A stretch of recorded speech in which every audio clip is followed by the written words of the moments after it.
Hey guys, Lord here, back in with another action figure review. Today we'll be taking a look at the Transformers Legacy United?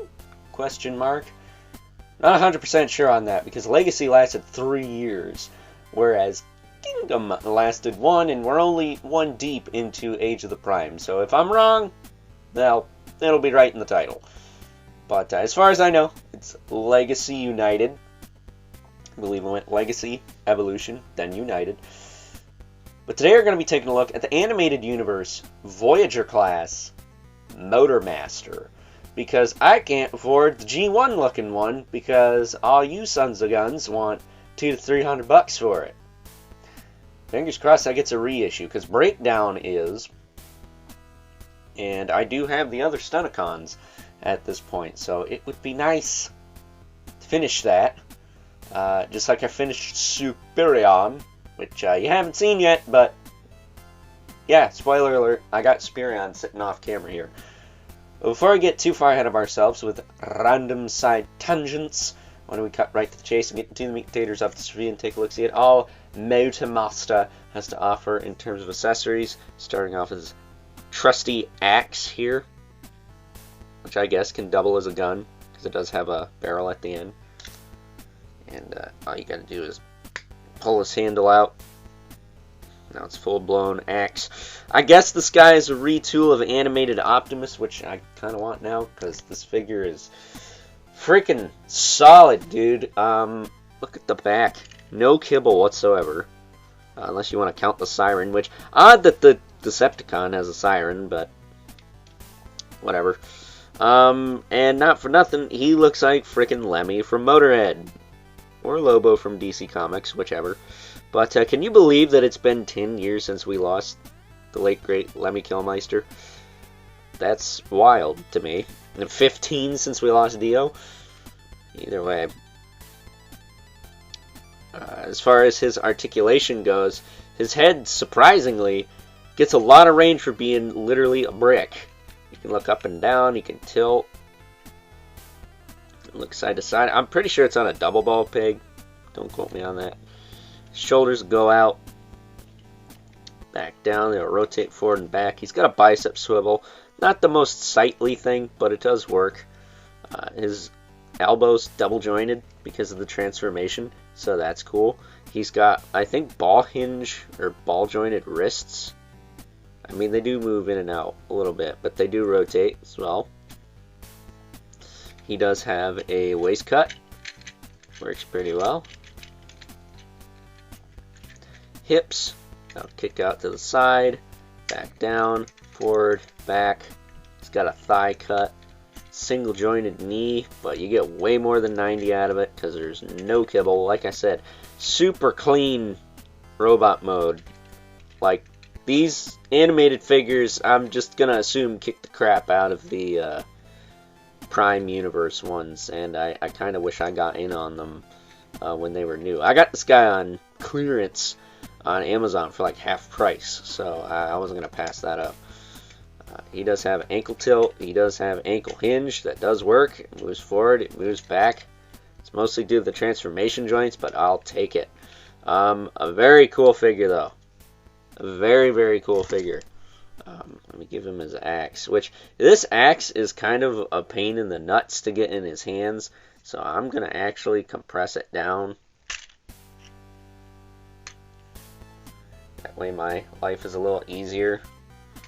That way it's just a small axe, but man oh man, is this a fantastic figure.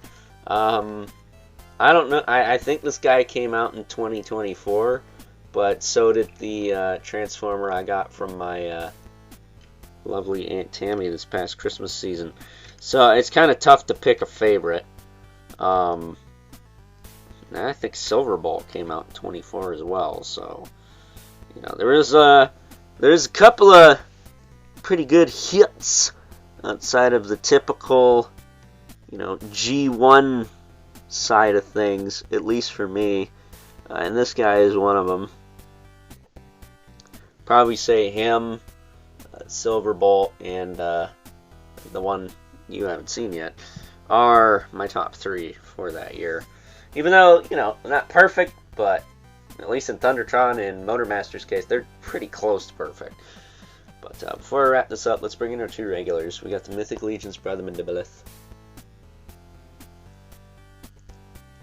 Right there. And the infamous 11 Spawn, who, I don't know if he's, yeah, he's towering still, because he's old, good old, whatever you want to call him, the old Al Simmons, and that's just what he does, isn't it?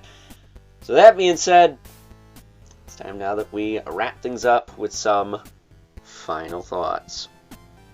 Overall, and I gotta be honest, after messing around with good old Motormaster here, not only am I hoping that the fine folks over at Hasbro get around to making the rest of the animated versions of the Stunticons, because, well, let's face it, that BotCon set is out of sight, at least for 99.98% of the human race.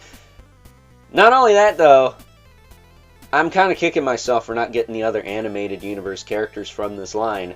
Hopefully, I can still get some of those.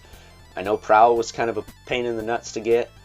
There's a Ratchet that's supposed to come out. I think Bumblebee and Prime are also available, as well as Lockdown. And I think there's supposed to be a Lugnut. Lugnut's no-brainer. I love Lugnut.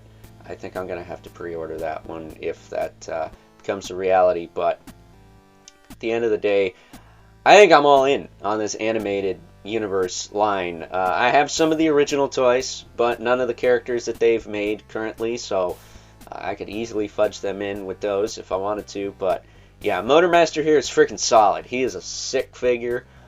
I love this figure. I like him a lot more than I thought I would, and I cannot believe I only got him for 20 bucks. So with that being said, before we wrap this up, why don't we get him transformed and take a closer look at his vehicle mode. And as promised, here we have good old Motormaster in his vehicle mode. And if you ask me, this is really where the animated stylization comes into play, because he literally looks like the animated Optimus Prime mold from the front to the back. Take his axe off here. That just kind of plugs into where a trailer hitch would probably go, I assume. But other than the feet being kind of bulky here, very slick.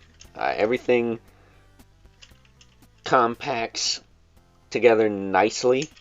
He rolls pretty well, albeit I did have to snip some schmutz off of these 2 wheels in particular on this side. And when I was transforming this guy, because you have to split the legs a certain way, I popped one of the wheels off. Now, of course, it's just a push pin type deal, but yeah, be careful you don't bust anything when you're trying to do that. But a very solid alt mode, a very solid robot mode. This is a win-win, if you ask me, and I guess it does fix some QC issues from the initial Optimus Prime release. I'm not entirely sure what those were.